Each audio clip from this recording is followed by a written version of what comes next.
जो गड्डी जावे पुंछर चोरी मैं दिखा चोरी चोरी नारो बावला। अच्छा, उसका क्या होगा? नमस्कार, मैं हूं सुरेंद्र शर्मा। जम्मू कश्मीर में लोकसभा चुनावों के पहले चरण का मतदान संपन्न हो गया है और तमाम उम्मीदवारों के भाग्य का फैसला ईवीएम में बंद हो गया। मुख्यतः चर्चा जो है वो चल रही है चौधरी लाल सिंह और डॉक्टर जितेंद्र सिंह के बीच में। आखिरकार इस सीट पर कौन विजय होता है? जिस तरह से पोल परसेंटेज आया है, टर्नओवर आया है, उसके मुताबिक इसका फ़ायदा नुकसान किस उम्मीदवार को हो सकता है। और इसके साथ साथ ही जिस तरह से भारतीय जनता पार्टी लगातार क्लेम कर रही है कि वो जम्मू कश्मीर की 6 सीटों पर चुनाव जो है वो जीतेगी, 6 की 6 सीटें जो है वो अपनी झोली में डालेगी, लेकिन अभी तक अन्य सीटों पर, जम्मू की 2 सीटों को छोड़कर अन्य सीटों पर भारतीय जनता पार्टी ने किसी भी उम्मीदवार के नाम की घोषणा या ऐलान नहीं किया है। तमाम बातों पर, पहलुओं पर चर्चा के लिए हमारे साथ मौजूद हैं 3 वरिष्ठ पत्रकार। रोहित जंडियाल जी हैं जो कि वरिष्ठ पत्रकार हैं, पवन शर्मा जी हैं, इनका एक लंबा चौड़ा तजुर्बा है पत्रकारिता में, ललित खजूरिया जी हैं, जम्मू संवाद के जो है वो चीफ एडिटर हैं और पत्रकारिता में भी पिछले कई सालों से जो है वो एक बेहतर तजुर्बा रखते हैं।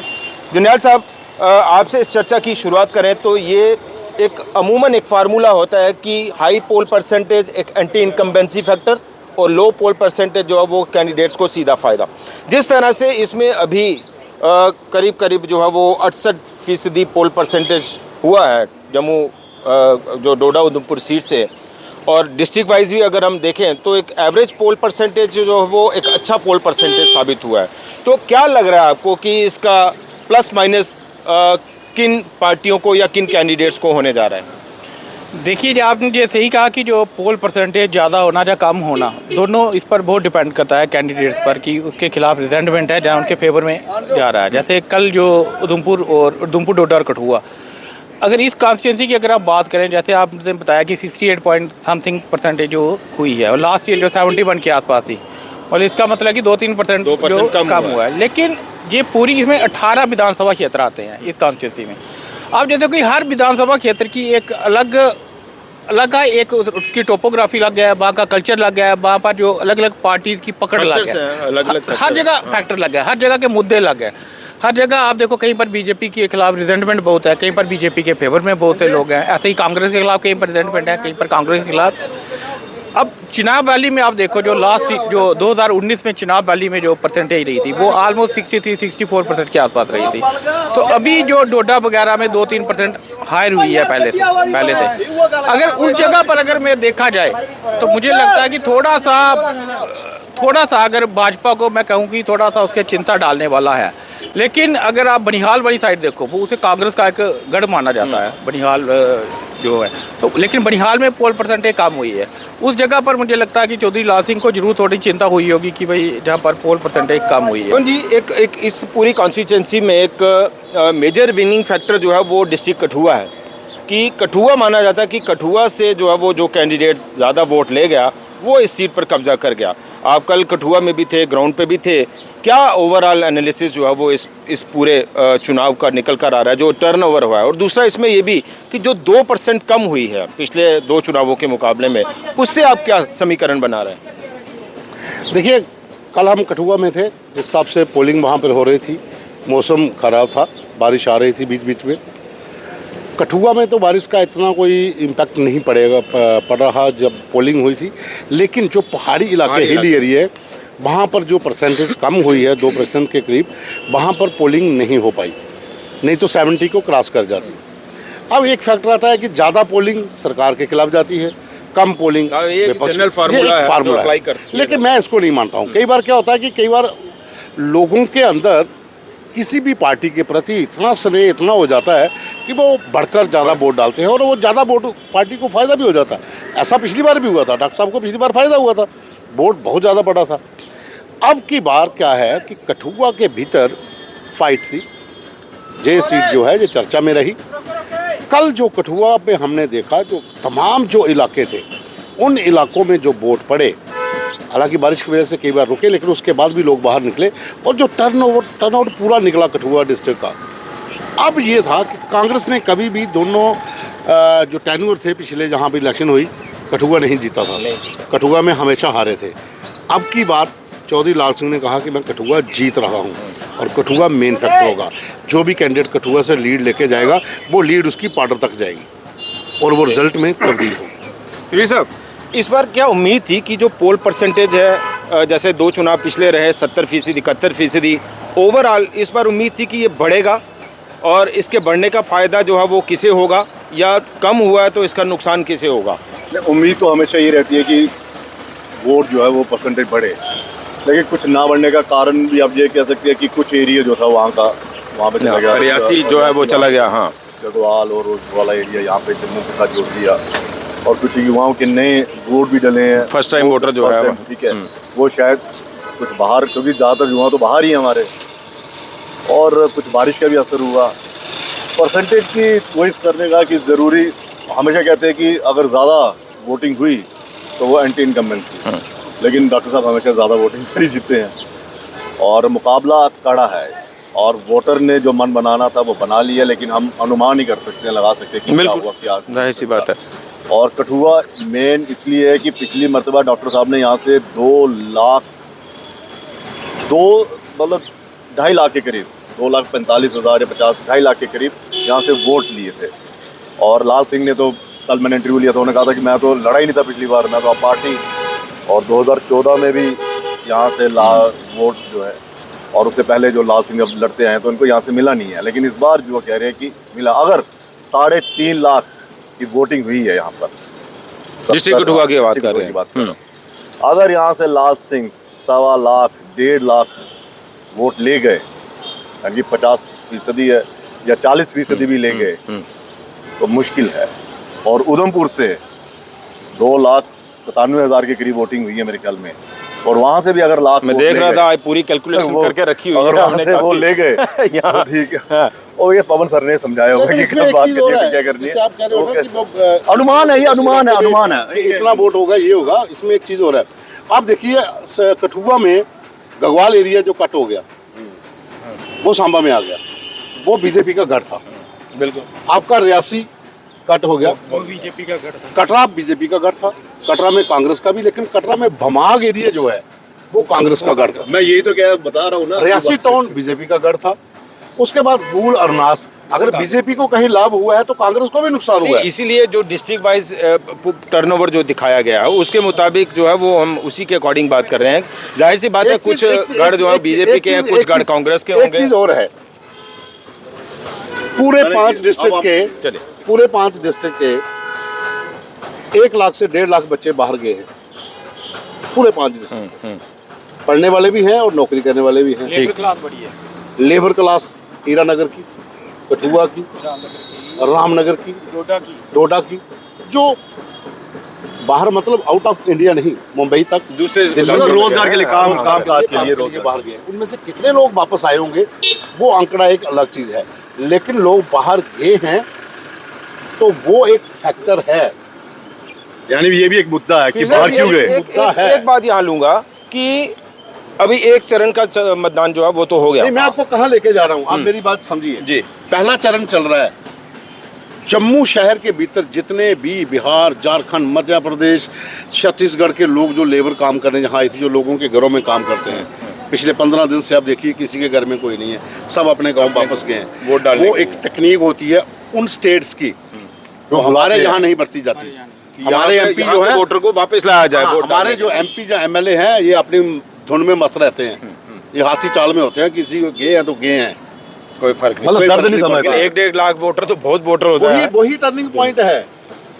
ये सर एक पहलू ये है कि एक चरण का मतदान तो वो हो गया, बिल्कुल। अब दूसरे बाकी जो चरणों के मतदान है, क्या आपको लग रहा है कि उसके ऊपर इसका कितना असर होने वाला है कि भारतीय जनता पार्टी जो कह रही थी कि हम 6 की 6 सीटें जीतेंगे, लेकिन 6 में से कुल 2 सीटों पर ही अभी तक का कैंडिडेट जो तो उन्होंने उतारे हैं, राजौरी, अनंतनाग, उस पर तो अभी बात ही नहीं हो रही, कश्मीर की सीटों पर कभी बात नहीं हो रही,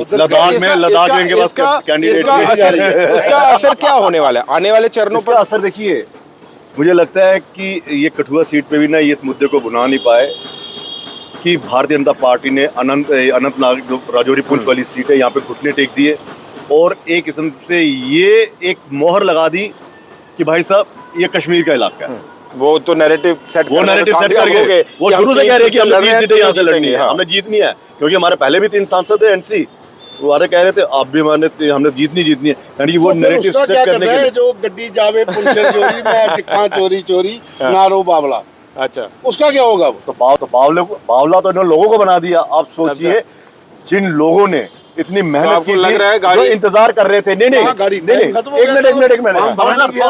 सरेंडर हो गया। एक मिनट, जो लोग, जो भारतीय जनता पार्टी का कट्टर कार्यकर्ता, वो ये सोच रहा था कि यहाँ से हमारा कोई नुमाइंदा आएगा, हमारा कोई लीडर आएगा, हम उसके लिए काम करेंगे। अब ये किसके लिए काम करेंगे? एनसी के लिए, पीडीपी के लिए, दोनों के लिए, आजाद के लिए, या फिर अल्ताफ बुखारी की पार्टी के लिए? इसका नहीं, आजाद की पार्टी के लिए। अब ये जो एक आज़ाद फैक्टर की भी बड़ी चर्चा चल रही थी कि आज़ाद साहब आ रहे हैं, उसका फ़ायदा बीजेपी को होगा, वो खुद यहाँ से नदारद हो गए, जीएम सुरूरी ने वहाँ से चुनाव लड़ा, क्या आपको लग रहा है उसका कितना नुकसान फ़ायदा होगा? आपको पता है कि मैं पूरे 7 दिन तक चुनाव में रहे और आजाद साहब के बिल्कुल साथ साथ मतलब उनके जो गाँव हैं और सर को धोखा दिया। देखो आजाद ने भी कहीं ना कहीं धोखा दिया और हम लोगों ने भी धोखा दिया, क्योंकि हमने भी इनके साथ जाना था, ये हो गया वहाँ पे। अच्छा हुआ क्या? आप देखो आजाद जो फैक्टर है, धोखे में धोखा हो अगर रहा है। आप मुझे कहो कि डोडा तक तो मुझे आजाद फैक्टर कहीं नजर नहीं आया। जहाँ जिस दिन आजाद साहब ने रैली की उसके बाद मैंने डोडा के लोगों से पूछा कि भाई आप वोट किसे दोगे?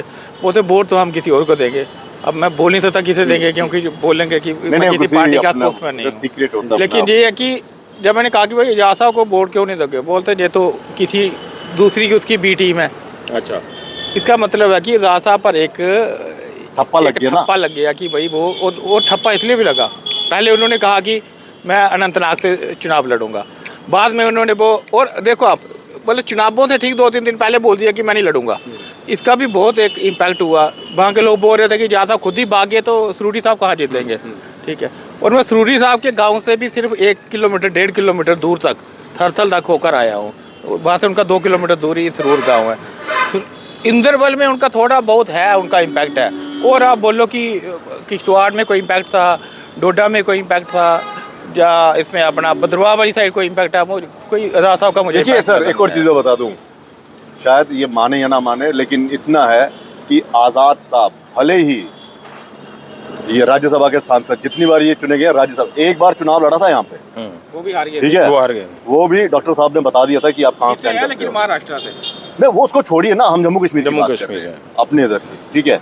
एमएलए जीते, एमएलए किस लिए जीते? एमएलए कैसे मोहम्मद शरीफ नियाज़ उनके भाई थे, उन्होंने सीट खाली की। एमएलए कैसे जीते जाते हैं? एमएलए वही कि मुझे मुख्यमंत्री बना सरकार दिया, पहले बन गई थी ना, सरकार पहले मुझे मुख्यमंत्री बनाया, तो चले इतना तो मशीनरी भी काम कर जाती है, तो फिर तो ये बेइज्जती हो जाती है। अगर वो हार जाते और ज्यादा बेइज्जती होती है कि भाई जम्मू वालों ने अपने आप को फिर से करते, तो ये तो वो जीत। ओवरऑल अब ये बताइए, आजाद साहब के पास आ रहा है। आजाद साहब ने हमेशा धोखा दिया जम्मू वालों को, और यहाँ पे अनंतनाग में भी लोगों को धोखा ही दिया। पहले बरगलाया मैं लड़ रहा हूँ, पहले कहा लालच, देखिए लालच किसे कहते हैं, सत्ता का या पावर का, या फिर शायद मुझे उस टीम पे पवन साहब थोड़ा गुस्सा कर रहे होंगे क्योंकि ये बड़े हुआ, देखिए मैंने पहले कहा था वो इलेक्शन नहीं लड़ेंगे भाई, नहीं, वो इलेक्शन नहीं लड़ेंगे। लेकिन उन्होंने धोखा इसलिए दिया कि आपने जब इलेक्शन किया था कि यहाँ पे चुनाव नहीं होने थे असेंबली के, मुझे लगा पार्लियामेंट में रिप्रेजेंट करूंगा, मतलब आप इतने दूरदर्शी नेता, आप इस चीज़ को समझ नहीं पाए। फिर नहीं, अब मैं यहाँ से नहीं लड़ूंगा, मैं वहाँ पे। तो भैया जिस बंदे को आपने 24 या 26 तारीख को चुनाव लड़वाना है, वो कितना सरूरी से तो ज्यादा ताकतवर लीडर तो नहीं है ना, तो आपको उसकी मदद करनी है, सरूरी साहब की मदद करनी है। साफ था, विपक्ष लगातार आरोप लगा रहा है कि बी टीम वो साबित कर दिया गुलाम नबी आजाद साहब। वो आरोप जो है वो साबित होते नजर आ रहे हैं। आजाद साहब का इम्पैक्ट था सिर्फ उधमपुर वाली सीट पर, जम्मू वाली सीट पर तो 0 है। और जम्मू वाली सीट पर सबसे बड़ा इम्पैक्ट आप देखो, जम्मू में जो जम्मू के साथ कितना बड़ा धोखा हुआ कि रिजौरी पुंछ आपने जम्मू से निकाल दिया। लेकिन एक चीज है सर, कौन सर, जिसने निकाला उसने अपना कैंडिडेट ही खड़ा नहीं किया। यार इससे बड़ा धोखा क्या है पवन जी? ये आपको लगता है इसका कहीं ना कहीं बीजेपी को जवाब देना पड़ेगा कि राजौरी, आप तो कह रहे थे हमने जम्मू की 3 सीटें बना दी, वो कह रहे हैं 3 सीटें हमने बना दी, हम 3 सीटें जीत रहे हैं, उल्टा जम्मू राजौरी पुंछ जो है वो अनंतनाग में चला गया। पवन आवासीय कड़ाका निकले। तो ये जो एक तरह से अगर हम उमर अब्दुल्ला या फारूक अब्दुल्ला या कश्मीर के नेताओं की बात करें, तो जो सीधी चुनौती दी जा रही थी बीजेपी को, और माना जा रहा था कि ये जो इलेक्शन है ये सारी पार्टियां कश्मीर की वर्सेस बीजेपी, अब ये वो स्थिति भी नहीं रही। देखिए भाजपा ने और इसके साथ ही असेंबली इलेक्शंस के आसार भी खत्म हो भाजपा गए। ने बहुत सोची समझी नीति के तहत हाँ, ये गेम खेली है। 2 सीटें जम्मू में हाँ। हम लड़ेंगे, बाकी आप लड़िए, जो वहां से हैं जीतेगा, आप हमारे ही हैं। वो जो वहां जीतेगा संसद जाएगा। वही एनडीए का हिस्सा होगा आने वाले विधानसभा चुनाव में। चुनाव। ये आप लोग लेकिन जो ठीक। मर्जी हो, आप जम्मू के लोगों को क्या जवाब दोगे कि जो जम्मू प्रोविंस की 10 डिस्ट्रिक्ट थी उसमें आज आपने जम्मू प्रोविंस की डिस्ट्रिक्ट 8 कर दी। उमर साहब ने तो पहले ही क्या, उमर ने क्या कहा? उमर ने पहले दिन ही कहा कि हम कश्मीर की 3 सीटों पर चुनाव लड़ रहे हैं और 2 पर कांग्रेस जम्मू की लड़ रही है, 1 लद्दाख पर लड़ लद्दाख रही है। पर, मतलब रजौरी पुंछाव कश्मीर के साथ हो गया ना पूरे। वही आप मैंने कहा ना कि इसका नहीं, जवाब आप- आपको लगता है आप बीजेपी को देखो, देना पड़ेगा? क्या जवाब BJP या असेंबली इलेक्शंस के आसार खत्म हो गए इसके साथ? क्या आप जवाब क्या चाहते हो इसके देखो ऊपर? कि बीजेपी ने, आप बताइए क्या जवाब चाहते हो? आपका जम्मू डिवीजन के भीतर रजौरी पुंछ आता था, वो दोनों डिस्ट्रिक्ट आपके जम्मू नहीं, अब डिवीजन जम्मू में थे। डिवीजन में 10 डिस्ट्रिक्ट हैं या हाँ, 8 रह गए? नहीं, आपके जम्मू डिवीजन में रजौरी पुंछ है, आप उसको लोकसभा के क्षेत्र से बांटा गया भाई। आप उस जगह पे क्यों नहीं जा रहे हो? ठीक। आपके डिस्ट्रिक्ट 10 ही हैं। ठीक। आपका जम्मू डिवीजन में रजौरी पुंछ आता है, और रजौरी पुंछ वाला ये कभी नहीं लिखेगा मैं कश्मीर नहीं, डिवीजन ये जो नई सीट बनी नो, है नो, नो, नो, किस नो, डिवीजन में है? आप- कश्मीर में या जम्मू में? देखो मैं बताता हूँ, आपके पास 2 डिस्ट्रिक्ट जो हैं ये अच्छा जम्मू डिवीजन एक बात में। बताओ पापा। लोकसभा का जब ये पूरा परिस्थिति पापा किया जी, गया है, एक लोकसभा गल की दसो, सीट नहीं, जो है, नहीं। वो कश्मीर और जम्मू में पड़ेगी। एक गल में दसो मैं जो जेड़ा MP जीतेगा जेड़ा तो उनका अभी आधा दसो जेड़ा एमपी आधा। उनके करके उनके एमपी दे 2 फाड़ करके आता दूसरे लाख 2 डिस्ट्रिक्ट सारे गोलना पे इतने चक्कर लाएगा। मतलब ये जम्मू डिवीजन नहीं, से रहेगा। ये स्कीम थी कि अगर यहाँ वाला बीजेपी का कैंडिडेट जीता तो ये कहते हम देखिए बीजेपी कश्मीर में जीत गई, कश्मीर में जीत है ना? गई, हाँ, जी। तो ये कमल खिल नैरेटिव गया, ये कमल खिल नैरेटिव गया। बना देती। तो कम से तो खड़ा तो करते ना, खड़ा नहीं करते क्या- तो जीतते मेरी ना। बात नहीं समझे आप। ये तो आप खड़ा ही नहीं देखिए, किया। पहाड़ी स्टेटस क्यों दिया गया रजौरी पुंछ के लोगों को? तो देने के बाद भी कैंडिडेट नहीं दिया। क्यों दिया गया? क्यों दिया गया? इसलिए दिया गया कि गुज्जर बकर वालों के लिए भारतीय जनता पार्टी की पूरी टीमें काम कर रही थी। ठीक है, कड़ाका कड़सी पूरी टीम वहां लगी हुई थी। निकल गया कड़ा का। ठीक है, उसके बाद पहाड़ी स्टेटस दिया।